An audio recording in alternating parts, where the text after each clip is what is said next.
ഇത് നമ്മൾ ബത്തൽ കറി വയ്ക്കണം എങ്ങനെയെന്ന് പറഞ്ഞുതരാം. ബത്തൽ നുള്ളണത് വീഡിയോ എടുക്കണമെന്നുണ്ടായിരുന്നു, പക്ഷേ ക്യാമറ പിടിക്കാൻ ആളുണ്ടായിട്ടില്ല. ഈ നുള്ളലും റെക്കോർഡ് ചെയ്യലും കൂടി നടക്കില്ല, നമുക്ക് സ്റ്റാൻഡൊന്നും ഇല്ലല്ലോ. അപ്പോൾ അത് ഇനി മോളോ ആരെങ്കിലും വീട്ടിലുള്ള സമയത്ത് ഞാൻ ആ വീഡിയോ ഇടുന്നതാണ്. ഇപ്പം നമുക്ക് തേങ്ങ ചിരകി വെച്ചിട്ടുണ്ട്.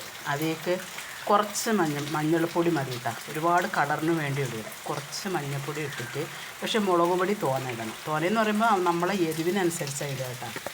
അതായത് സാധാരണ നമ്മൾ മീൻകറി വെക്കണതിലേറെ ബത്തലിനെയും പിന്നെ വാളമീൻ, തളമീൻ, നെത്തോലി, ബത്തൽ, പിന്നെ ഇത് തളമീൻ, വാളമീൻ, ഞങ്ങൾ തെക്കോട്ടുള്ളൊരു വാളമീൻ എന്നാണ് പറയുക. അതിലേക്ക് എരിവ് ഇച്ചിരി മുൻപിൽ നിൽക്കണം, എരിവും പുളിയും.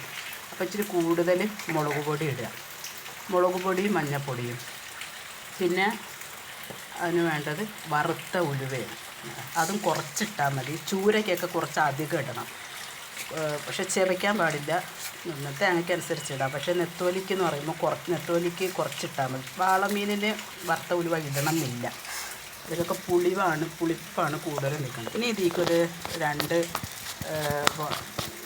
ഇത് ചെറിയ ഉള്ളി ഇല്ലേ, നീരുള്ളി 2-3 കഷ്ണം തൊലിച്ച് കണ്ടിട്ടാൽ അരവിനുള്ള സാധനങ്ങളായി. അപ്പോൾ ഞാനിപ്പോൾ തൊലിച്ചിടും. എന്നിട്ട് ഞാൻ വരാൻ വെക്കും. എന്നിട്ട് അരയ്ക്കുക. ഇതെല്ലാം കൂടി ഒരുമിച്ച് അരച്ച് കൊണ്ടുവരാം. മീൻ നന്നായി വൃത്തിയാക്കി വെച്ചിട്ടുണ്ട്, ഉള്ളി കഴുകി വൃത്തിയാക്കി വെച്ചിട്ടുണ്ട്, പുളി വെള്ളത്തിലിട്ടുണ്ട്. ഇതിൽ ഇതുണ്ട്, പിന്നെ എന്താണ്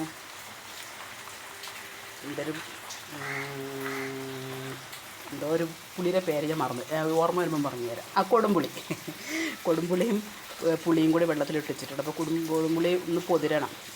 അത് അങ്ങനെ തന്നെ കറിയിലിടുക ചെയ്യാം. ഇങ്ങനെ മീനിലിട്ടിടും. അപ്പോൾ അത് കിടന്ന് വേവുമ്പോൾ അതിൻ്റെ പുളി ഇറങ്ങും. അപ്പോൾ നല്ല പുളിപ്പുണ്ടാവും. ഓക്കെ, ഇനി ഞാൻ വരാം. അപ്പോൾ അരച്ച് കൊണ്ടുവന്നിട്ടുണ്ട്. കൊടുമ്പുളി അതിലിട്ടിട്ടുണ്ട്. ഒരു തക്കാളി അരിഞ്ഞിട്ടിട്ടുണ്ട് കേട്ടോ. ഒരു 3 പച്ചമുളകും. അപ്പോൾ തേങ്ങ വല്ലാതെ അരഞ്ഞു പോകണ്ട, ഒരു പരപരപ്പൊടി. ഇത് വറ്റിച്ചെടുക്കാനാണ് കേട്ടോ, രസം ഉണ്ട്, കറി വെച്ചതുണ്ട്.